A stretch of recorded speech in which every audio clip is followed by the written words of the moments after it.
നമസ്കാരം, ഹലോ ഡോക്ടറിലേക്ക് സ്വാഗതം. നമ്മളിന്ന് ചർച്ച ചെയ്യുന്നത് ന്യൂ ബോൺ കെയറിനെ കുറിച്ചാണ്.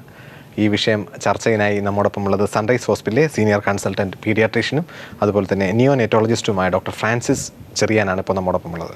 നമസ്കാരം ഡോക്ടർ, ഹലോ ഡോക്ടറിലേക്ക് സ്വാഗതം. സാർ, ഈ ന്യൂ ബോൺ അല്ലെങ്കിൽ നവജാത ശിശു ഏത് വയസ്സ് വരെ നമ്മൾ യഥാർത്ഥത്തിൽ ന്യൂ ബോണിനെ നമ്മൾ പറയും?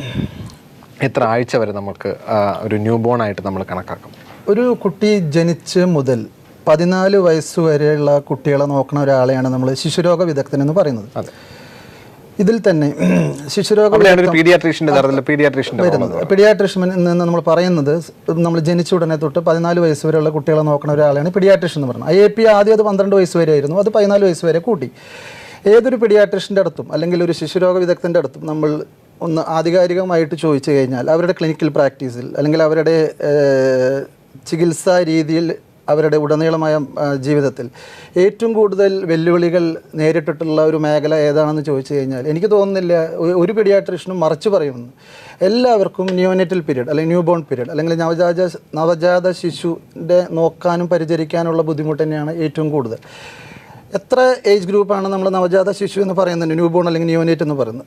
ജനിച്ച ഉടനെ തൊട്ട് 28 ദിവസം വരെയുള്ള കുട്ടികളെയാണ് നമ്മൾ നവജാത ശിശു എന്ന് പറയുന്നത്.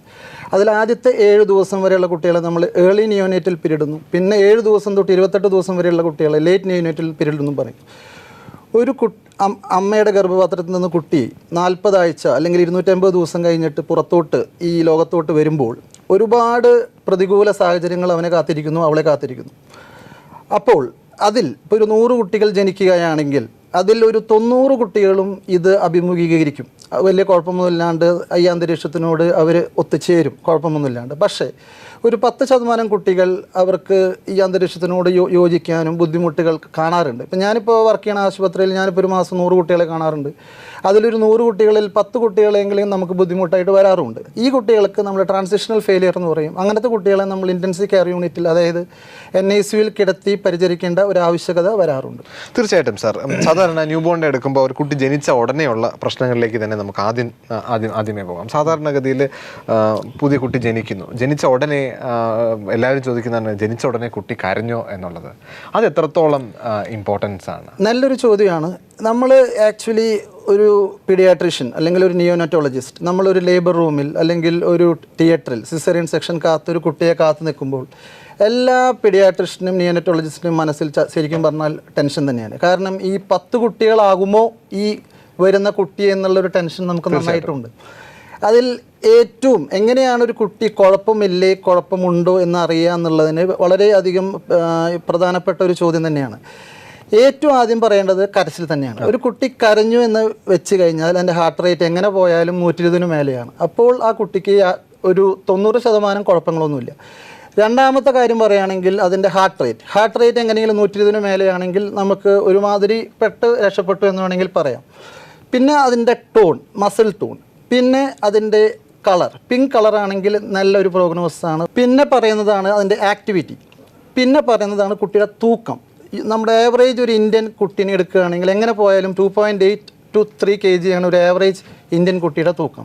അപ്പോൾ ഒരു 2.83 kg ഒക്കെ ഉണ്ടെങ്കിൽ നമുക്ക് ഓൾമോസ്റ്റ് വലിയ കുഴപ്പമൊന്നുമില്ല എന്ന് നമുക്ക് കുട്ടിനെ കുറിച്ച് വിചാരിക്കാം. അപ്പോൾ അതുപോലെ തന്നെ ഈ കരച്ചിൽ, ഇപ്പോൾ ഒരു കുട്ടി കരയുന്നില്ല എന്നുണ്ടെങ്കിൽ, അതായത് ഡെലിവറി കഴിഞ്ഞ ഉടനെ കരയുന്നില്ല എന്നുണ്ടെങ്കിൽ എന്തൊക്കെ കാര്യങ്ങളായിരിക്കും നമ്മൾ സസ്പെക്ട് ചെയ്യുക എന്നുള്ളത്? കരഞ്ഞിട്ടില്ലെങ്കിൽ ആ കുട്ടിക്ക് എന്തെങ്കിലും പ്രശ്നമുണ്ടെന്ന് വേണം കരുതാൻ. അതിൽ ഏറ്റവും നമ്മളിപ്പോൾ 100 കുട്ടികളെ കാണുമ്പോൾ അതിലൊരു 10 കുട്ടികളിൽ ഒരു 4 കുട്ടികളിൽ കാണുന്ന പ്രശ്നം മെക്കോണിയ ആസ്പിരേഷൻ സിൻഡ്രോം, അത് മഷി ഇറക്കുക എന്ന് പറയും.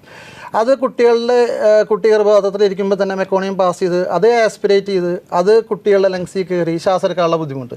അങ്ങനത്തെ കുട്ടികളെയാണ് നമ്മളൊരു 90% കരയാത്ത കുട്ടികളുടെ നമ്മുടെ ക്ലിനിക്കൽ പ്രാക്ടീസിൽ ഞാൻ കാണാറുള്ളത്. അങ്ങനത്തെ കുട്ടികൾക്ക് നമ്മൾ ആദ്യം ചെയ്യേണ്ടത് 2 ടൈപ്പ് മെക്കോണിയം ഉണ്ട്. ഈ മഷി ഇറക്കുക എന്ന് പറയും. തിക്ക് മെക്കോണിയം ഉണ്ട്, തിൻ മെക്കോണിയം ഉണ്ട്. തിക്ക് മെക്കോണിയം എന്ന് പറഞ്ഞാൽ നല്ല കട്ടിയുള്ള മെക്കോണിയം, മഷി എന്ന് പറയും.